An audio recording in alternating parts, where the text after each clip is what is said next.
The Leader of the Opposition. It's a way the mice will play.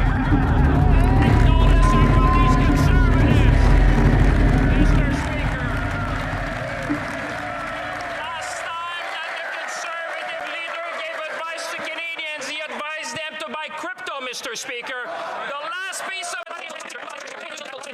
Canadians know we have their back. We'll fight for them at every step of the way. The Honourable Leader of the Opposition. It's a way the mice will play. How many others are going to be auditioning for the Prime Minister's job up there? It's okay, they won't be there long regardless.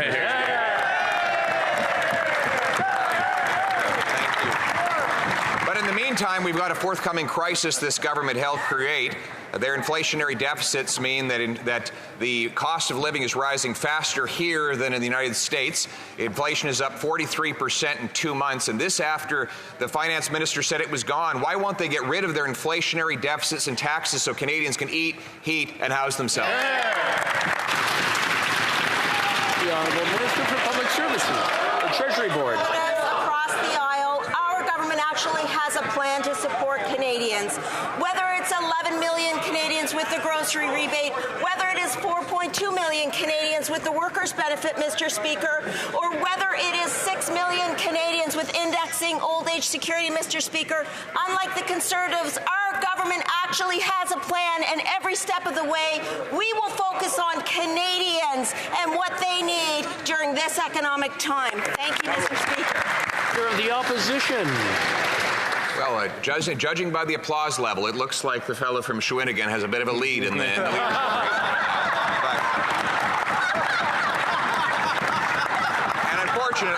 Unfortunately, Canada has a lead in higher inflation than the United States of America. Even the Bank of Canada's Governing Council expressed concern that it was giving false hope about interest rates.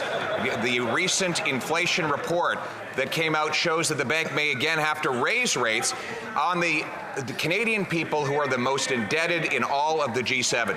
Will this government reverse its inflationary deficits before rates rise and bankrupt Canadians? The Honourable Minister for Innovation.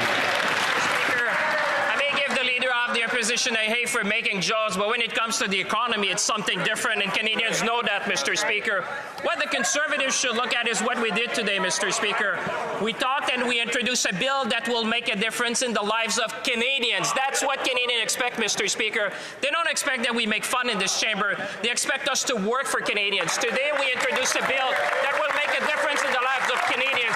And I enjoin all the members of this House to work with us, make them meaningful measures for Canadians so we can help people at the time of need. Honourable Leader of the Opposition. Well, I do tell the occasional joke, Mr. Speaker, but none of my humor meets with the joke that is this government's economic plan. A joke that has given us the worst inflation in 40 years, doubled the national debt, doubled the rent, doubled mortgage payments, doubled the needed down payment for Canadians to get into a home, made it so that a Torontonian has to save 25 years for a down payment where they used to be able to pay off a mortgage in that time. Will they reverse their disastrous inflationary policies so that Canadians can finally eat, heat, and house themselves? The Honourable Minister for Housing. Speaker, it's fascinating the Honourable Member, after a summer talking about housing, put forward a plan that tinkers around the edges, which experts have indicated demonstrate a lack of understanding of the urgency or scale of Canada's housing crisis.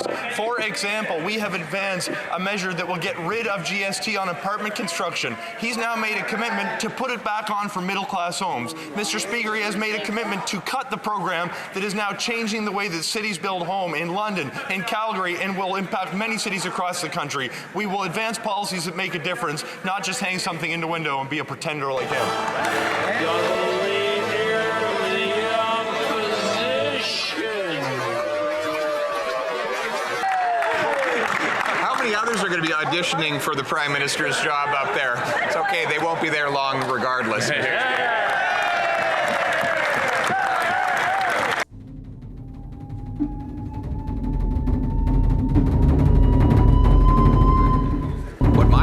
Plan on the GST does does is make sure we don't give tax breaks for $10 million penthouse apartments like that member is proposing to do. We want the builders who qualify for it to have affordable apartment rentals so that Canadians can actually live in them. God forbid the limousine Liberals want all the money to go to the penthouse apartments. As for his program, $4 billion, and a year and a half later, it hasn't built a single solitary house, and it's only promised 2,000 homes, of which you'd need 1,500 of those announcements to get to the number we need. How many others are going to be auditioning for the Prime Minister's job out there? It's okay, they won't be there long regardless.